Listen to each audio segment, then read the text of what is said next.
नमस्कार, मैं अनिल कुमार श्रीवास्तव और आप देख रहे हैं दैनिक जनजागरण न्यूज। आज हमारे वाद विवाद कॉलम में आए हैं वाईडी कॉलेज के पूर्व प्राचार्य शिक्षाविद आदरणीय डीएन मालपानी जी। तो इनका परिचय क्या दूं, इनके विषय में कुछ कहना सूरज को दिया दिखाने जैसा है। तो आइए सीधे सीधे चलते हैं और मालपानी सर से ही पूछते हैं उनके परिचय के विषय में। सर, आप हमारे ऑडियंस को अपना थोड़ा सा संक्षिप्त परिचय। दैनिक जगजागरण के समस्त दर्शकों का मैं हार्दिक अभिनंदन एवं स्वागत करता हूं। मेरा पूरा नाम देवकीनंदन मालपानी है। मैं वाणिज्य लखीमपुर खीरी जनपद में मैं वाणिज्य के प्राध्यापक के रूप में 1986 में उत्तर प्रदेश उच्चतर शिक्षा सेवा आयोग द्वारा चयनित होकर आया हुआ हूँ। मैंने यहाँ पर 38 वर्ष सेवा की है। बीच में 5.5-6 साल में युवरादत्त महाविद्यालय के प्राचार्य पद पे भी आसीन रहा हूँ और अब चूंकि 30 जून 2024 को रिटायर हुआ हूँ और मैं कई प्रकार की सामाजिक, सांस्कृतिक और आध्यात्मिक गतिविधियों में इस वक्त अपने को व्यस्त रखता हूँ।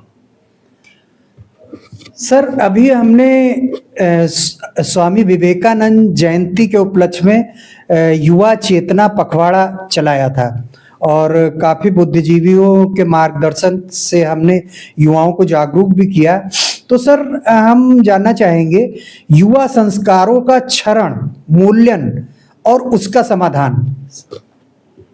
देखिए, समाज में क्या व्याप्त है, कहीं ना कहीं हमारे पारिवारिक मूल्य भी सही ढंग से नहीं चल रहे हैं। तो मेरा मानना है कि सबसे पहले की जो संस्कारशाला होती है वो किसी का परिवार होता है।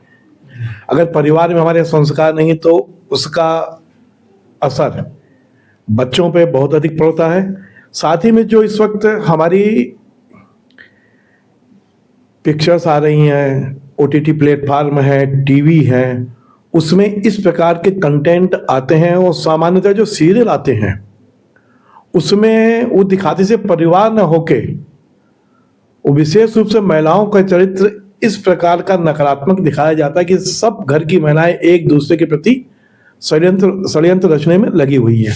तो कहीं ना कहीं सबसे अधिक जो साहित्य तो अब लोग कम पढ़ रहे हैं, जो इलेक्ट्रॉनिक मीडिया, सोशल मीडिया है, इन सब का असर पड़ रहा है और मूल्यों का क्षरण हुआ है। लेकिन इधर मेरा मानना है कि इधर 5-7 साल में एक जो आध्यात्मिक या धार्मिक नवजागरण चला है उससे युवाओं के प्रति युवाओं में परिवर्तन आ रहा है।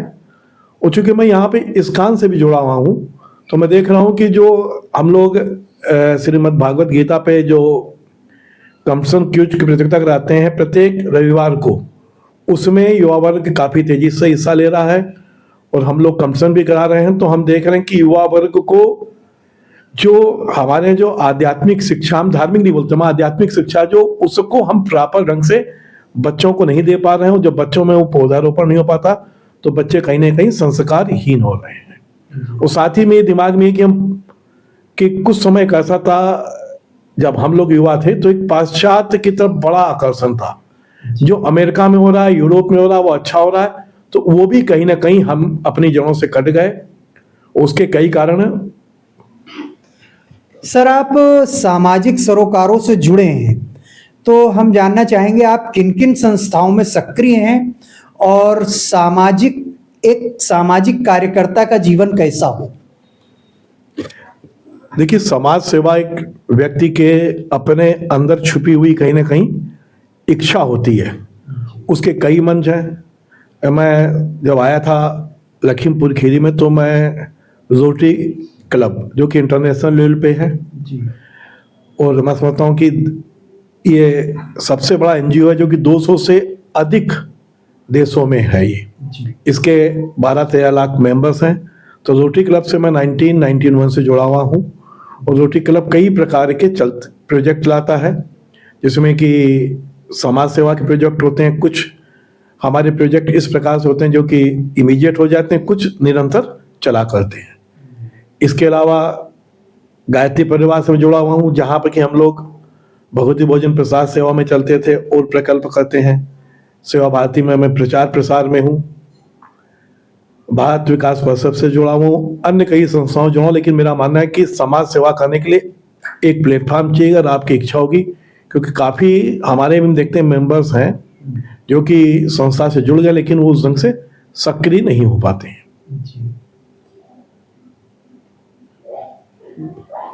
सर, आप वाईडी डिग्री कॉलेज के प्राचार्य रहे हैं, तो आपके अनुभव थोड़ा साझा करें सर। देखिए, किसी भी महाविद्यालय में प्राचार्य का दायित्व एक चुनौतीपूर्ण होता है और युवा दत्त महाविद्यालय इस जनपद का प्राचीनतम उच्च शिक्षा का केंद्र है। जिस वक्त ये युवा दत्त महाविद्यालय खुला था तो बरेली और लखनऊ के बीच में केवल अकेला महाविद्यालय यही था और विशेषता वाणिज्य की शिक्षा और बायो ग्रुप की शिक्षा इसी में थी। तो जब मैंने 1986 में इसमें ज्वाइन किया था तो उस वक्त यहाँ पे बच्चे नेपाल तक से पढ़ने आते थे। अब अपनी चुनौती क्या है कि तेजी से परिस्थितियाँ चेंज हो रही है। पहले छात्रों में और छात्राओं में एक स्वाभाविक रहता था कि ये गुरुजी हैं तो उनका सम्मान करते थे। अब वो आपका गुण दोष का विश्लेषण करते हैं, आपके कैरेक्टर को रीड करते हैं और उस प्रकार से क्या करते हैं कि आपका मूल्यांकन करते हैं।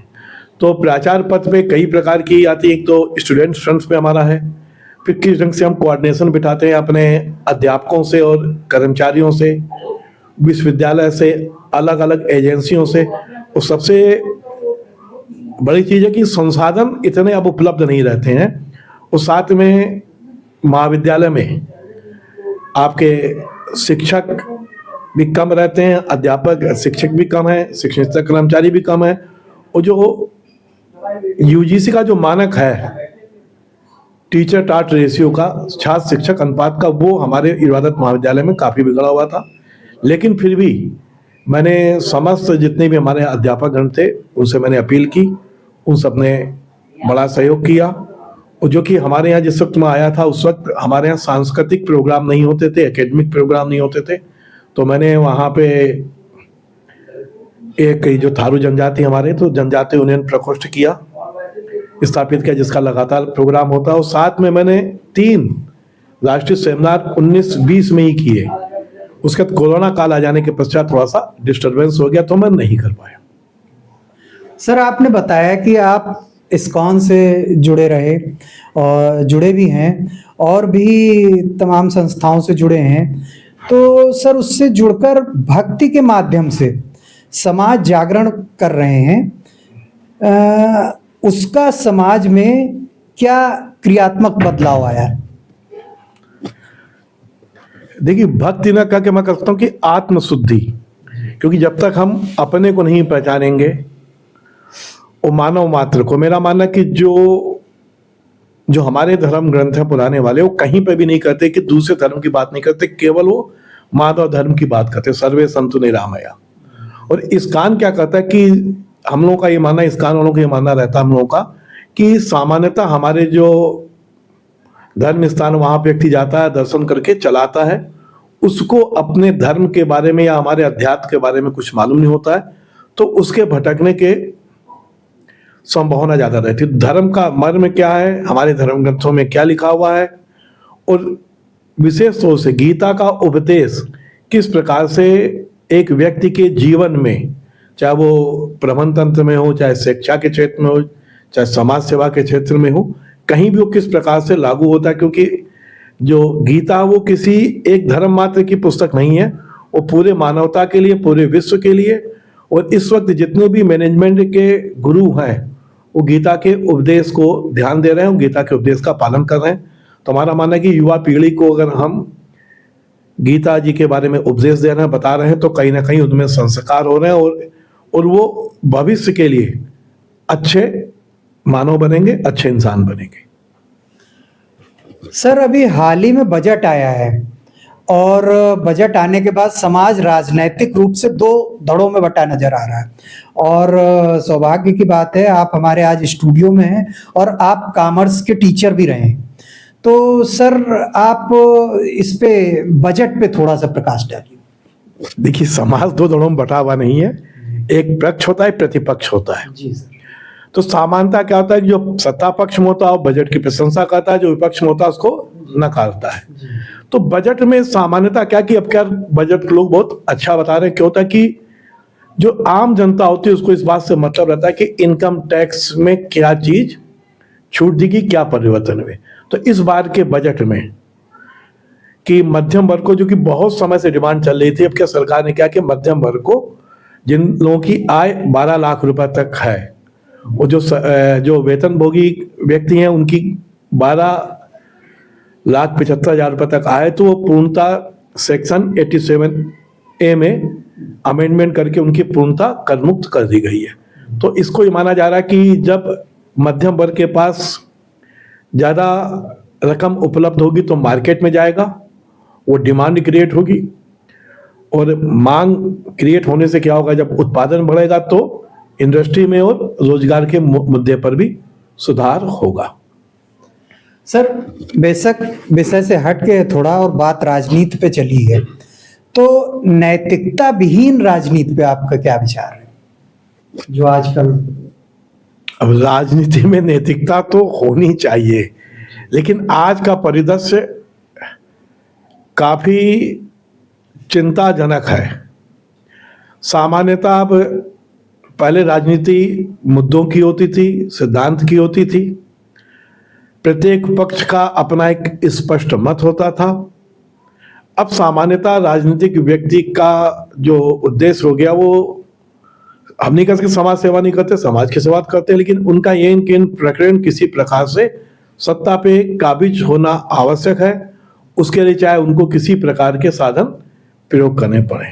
भैया हमारे पुरातन समाज माना जाता है कि जब तक आपके जिन लक्ष्यों की प्राप्ति के लिए आप जो संसाधन प्रयोग कर रहे हैं वो अगर अच्छे नहीं होंगे तो आप लक्ष्य की प्राप्ति करने के बाद भी अपने उद्देश्यों की प्राप्ति नहीं कर पाएंगे। लेकिन इस वक्त राजनीतिक बारे में राजनीतिक जो नेता लोग आ रहे हैं उनमें बहुत अधिक आपस में, वो पहले कहता है कि एक सैद्धांतिक विरोध होता था, अब लगता है जैसे व्यक्तिगत द्वेष या व्यक्तिगत उनमें आपस में बहुत वो भी नहीं है कि वो एक दूसरे के प्रति पहले सम्मान देते, तो सम्मान भी समाप्त हो चुका मुझे लग रहा है। सर, तीर्थराज प्रयाग में वैश्विक स्तर का आयोजन हो रहा है महाकुंभ, और महाकुंभ में सोशल मीडिया, जिसे कि बताया गया डिजिटल महाकुंभ, और सोशल मीडिया ने एक सुंदर शरीर, सुंदर नयन जैसे कि मोनालिसा, और उच्च शिक्षा व्यक्ति उसको खोजा सोशल मीडिया ने, और जबकि वहीं पे 3 जैसे कि कोई अपनी सास को पीठ पे लादे लिए जा रही है, इसको नहीं दिया गया उतना स्पेस, मीडिया ने या सोशल मीडिया ने नहीं दिया। तो सर, उस पे और कुंभ की व्यवस्था पे एक सार्वजनिक विचार। कुंभ देखिए बहुत आदिकाल से चला आ रहा है, इतिहास में बहुत जगह इसका उल्लेख, राजा महाराजा आते थे, दान करके चले जाते थे, और माना जाता है कि जिस वक्त अमृत समुद्र मंथन हुआ था उस वक्त से कुंभ चला आ रहा है। अब वर्तमान समय में क्या कि जो सरकार केंद्र में बैठी हुई है और राज्य में बैठी है, वो कहीं ना कहीं सनातन संस्कृति से प्रभावित है जी। अब मीडिया क्या करता है, मीडिया जो स्टार को ज्यादा दिखाता है जी। अगर विराट कोहली को छींक आ जाए तो न्यूज बन जाएगी, शाहरुख खान के घुटने में चोट लग जाएगी वो न्यूज बन जाएगी, लेकिन एक आम व्यक्ति कुचल के मर भी गया तो उसका वो मीडिया में न्यूज ना बनने पाए। तो आप जो बोल रहे हैं कि सुंदर नयन या बहुत हाईटेक है, देखिए कुंभ देखिए आध्यात्मिक यात्रा है। मेरा मानना है कि अगर हमें कुंभ के मूल में जाना, तो अगर आप देखेंगे वहां पे कि शहरी वर्ग कम जा रहा है, जिसको कि हम कम पढ़ा लिखा वर्ग मान रहे हैं, ग्रामीण क्षेत्रों से लोग मान रहे हैं, वो उतने अच्छा अब इवनिंग प्रचार प्रसार से बहुत असर पड़ा। कुंभ सदियों से चला रहा है, उनको मालूम कुंभ होता है, वो कुंभ कहाँ होगा, अगला कुंभ कहाँ होगा, प्रयागराज में, अगला हरिद्वार में होगा, नासिक में होगा, ये मालूम रहता है। तो कुंभ क्या भारत के जन जन में व्याप्त है। वो मेरा मानना है कि कुंभ की व्यवस्था ठीक है, इस समय सरकार थोड़ा सा धर्म के प्रति ज्यादा आस्थावान है, तो उन्होंने कुंभ की व्यवस्था अच्छी की, लेकिन मेरा मानना है कि जो हमारी जनता है, जो हमारे सनातन को मानने वाले व्यक्ति हैं, वो खुद ही कुंभ में कहीं कहीं घटना घट जाती, लेकिन वो इतनी भीड़ समझिए आपकी कि कम से कम 6-7 दिन तक प्रयागराज विश्व की सबसे सर्वाधिक आबादी वाला शहर रहा। तो इतनी भीड़ को संभालना, इतने लोगों की व्यवस्था करना, इतने लोगों की यातायात की व्यवस्था करना, अगर आप देखें तो कारों की संख्या 7 लाख पहुंच गई थी एक दिन वहां पे पार्किंग में, कितनी ट्रेनें चल रही थी। तो इतनी भीड़ में बड़ा दुखद हुआ जो घटना घटी। लेकिन क्या होता है कि प्रत्येक व्यक्ति अनुशासन को नहीं मानता, और कहीं कहीं हम अति उत्साह में, या जैसे कि हमने दर्शन कर लिया मंदिर में भी, पुजारी जी करने पर आगे बढ़ते, पीछे वाले को मौका देते। तो जनता ये समझे कि जो भी हम कहीं भी धार्मिक स्थल पर जा रहे हैं जहां पर कि ज्यादा भीड़ हो, वहां पे हम तुरंत दर्शन करें, या गंगा जी में डुबकी लें, संगम में डुबकी लें और आगे बढ़ जाएं। इससे पहले कि मालपानी सर आम जनमानस को संदेश दें, हम बताना चाहेंगे हम माँ सरस्वती पूजन पखवाड़ा चला रहे हैं। बसंत पंचमी के अवसर से शुरू है और ये पूरा पखवाड़ा चलेगा। इसमें अन्य अन्य विचारकों के आपको विचार प्रस्तुत किए जाएंगे। तो सर हमारे इस पखवाड़े पे 2 शब्द। माँ सरस्वती या वाग्देवी, क्योंकि अगर आप देखें बसंत पंचमी हमारी नववर्ष चैत प्रतिपदा से पहले आ जाती है, और जो देवी भागवत कहती है कि सरस्वती अगर आप उसकी वंदना पढ़ेंगे तो ब्रह्मा विष्णु महेश तीनों ही माँ सरस्वती की वंदना करते हैं। और जो हमको वाणी की शक्ति, पहले जब सृष्टि बनाई परम ब्रह्म ने तो देखा कि कोई आवाज नहीं रही, न पानी कल कल न कोई आवाज आ रही, तो जो वाणी दी है वो क्या हो, माँ सरस्वती ने दी। हम लोगों का, हमारे भारतीय पद्धति में मानना है। और मेरा मानना है कि एक संस्कार, देखिए शिक्षा हम दे रहे हैं, लेकिन जो आप पूछ रहे थे कि जो समस्याएं यानी हमारे लिए वो संस्कार विहीन होने से है। तो इधर मैं देख रहा हूँ कि 4-5 साल से, क्योंकि मैं बहुत दिन से हूँ शिक्षा से, 2-3 साल से ये बसंत पंचमी पे माँ सरस्वती की पूजन के साथ साथ उसका उद्देश्य क्या है, पार्टी पूजन है, और कहीं ना कहीं बच्चों को संस्कारों से जोड़ने की एक इच्छा शक्ति जग रही, कई संस्थाएं कर रही हैं, यहाँ तक कि इंग्लिश मीडियम CBSE स्कूल भी कर रहे हैं। तो मेरा मानना है कि ये परिवर्तन, क्योंकि अगर बच्चों को हम शुरुआत से ही संस्कार दे देंगे तो संस्कार विहीन शिक्षा खतरनाक है। वो संस्कार दे रहे हैं, तो मेरा मानना है कि ये हमारे आगे आने वाली पीढ़ी के लिए और हमारे देश के भविष्य के लिए अधिक बेहतर रहेगा। सर हमारे ऑडियंस के लिए क्या संदेश देना चाहेंगे? देखिए, मैं चूंकि वाणिज्य का अध्यापक हूं, बता दूं कि मैकाले की शिक्षा पद्धति ने हमारे देश का सबसे अधिक नुकसान किया है। जो शिक्षा वाला जो व्यक्ति शिक्षा प्राप्त कर रहा, उसका एक उद्देश्य हो जाता है कि किसी प्रकार से नौकरी प्राप्त करना।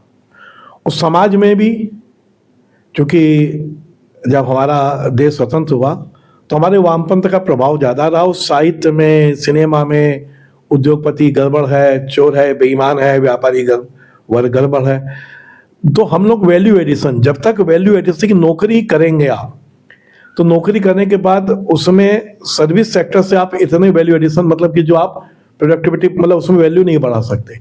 तो मैन्युफैक्चरिंग करना, स्वावलंबन करना, तो मेरा लोगों को उद्देश्य, मेरा कहना है कि सरकार न्यू एजुकेशन पॉलिसी में सरकार प्रयास कर रही है, और साथ में इंटर्नशिप का प्रोग्राम भी सरकार लेके आई है। लेकिन बच्चे क्या, चूंकि मैं रिटायर हुआ हूँ, तो बच्चे इंटर्नशिप में जाके उसको बचते हैं, सर्टिफिकेट लेते हैं। मेरा सबसे अपील है कि इंटर्नशिप प्रोग्राम जो सरकार का चल रहा है, जो भी आप कर रहे हो, उसको गंभीरता से करें, क्योंकि एक आप किताबी शिक्षा पाते हैं और एक आप व्यवहारिक ज्ञान पाते हैं। तो आपको जो 21 दिन का, 45 दिन का जो भी आपको इंटर्नशिप प्रोग्राम मिलता है, उसको ढंग से करिए, तो कहीं ना कहीं आपके मन में एंटरप्रेन्योरशिप या उद्यमिता जगेगी। और प्री ब्रिटिश पीरियड बता दूं आपको कि पूरे विश्व की GDP का 20 से 22% भारत का हिस्सा था। अंग्रेजों ने उस सिस्टम को पूरा तबाह कर दिया, क्योंकि हमारा एक गांव पूरी एक आर्थिक स्वतंत्र इकाई था। वहां पे बढ़ई भी था, कुम्हार भी था, लोहार भी था, तेली भी था, सुनार भी था, बुनकर आपका, तो वहां पे पूरी गांव की आवश्यकता वो अपने में ही पूरा कर लेते थे। तो कहीं ना कहीं स्वावलंबी गांव होते तो हम लोगों ने बहुत अधिक गांवों को क्या कर दिया, शहरीकरण करके शहरों पर डिपेंड कर दिया। तो हमको सोचना पड़ेगा कि किस प्रकार से हम स्किल डेवलपमेंट, किताबी शिक्षा ने देखिए किस प्रकार से नई पीढ़ी में स्किल डेवलपमेंट करें, क्योंकि जब तक हम नए उद्योग, नए व्यापार और नए आयाम नहीं खोलेंगे तब तक हमारा देश तरक्की नहीं दे पाएगा। और प्रत्येक व्यक्ति को नौकरी देना इतनी बड़ी जनसंख्या में संभव नहीं बिना उद्योग व्यापार के। तो आप सुन रहे थे, प्राचार्य से समाज सेवा की ओर बढ़कर सामाजिक उत्थान में अहम योगदान दे रहे नो टायर्ड नो रिटायर्ड शिक्षाविद आदरणीय डॉक्टर DN मालपानी जी को। और यूं ही हमारे बात विभाग कॉलम को देखने के लिए हमें लाइक सब्सक्राइब जरूर करें। धन्यवाद, नमस्कार।